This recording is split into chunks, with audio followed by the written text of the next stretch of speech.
On May 1st, we celebrate the memorial of St. Joseph the Worker. The gospel that is proclaimed is taken from chapter 13 of St. Matthew. It is that episode in which Jesus arrives in Nazareth, and there his contemporaries are surprised that Jesus preaches in that way. Where does this man get such wisdom from? Is this not the carpenter's son? And that is why this episode is chosen for this memorial of St. Joseph the Worker. Is this not the carpenter's son? Some translators point out that perhaps the term carpenter should be translated as craftsman, someone who carried out all kinds of manual trades. What is important is to be aware that Jesus was educated. His education was also that of a father, that of an adoptive father, who also taught him to work. St. Joseph not only worked, but part of the upbringing he gave his son was to teach him to work. We do not know how old Jesus was when St. Joseph died, but there is some indication that after the death of St. Joseph, Jesus continued working in the very workshop of Nazareth, with that artisan wisdom that his father had passed on to him.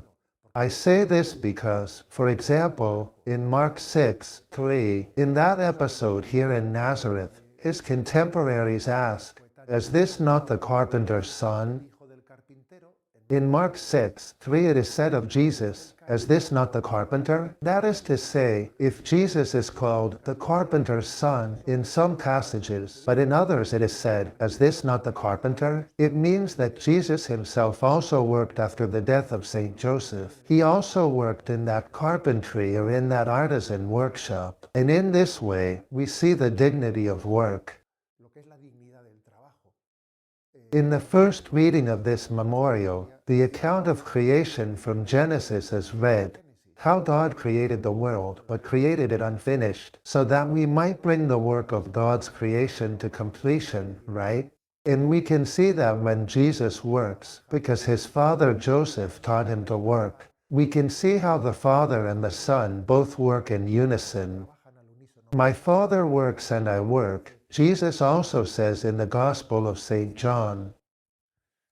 Well then, it is a day to emphasize the dignity of work, and to pray that there may be dignified work. Jobs that are worthy, that allow for the dostoinoi sustenance of families.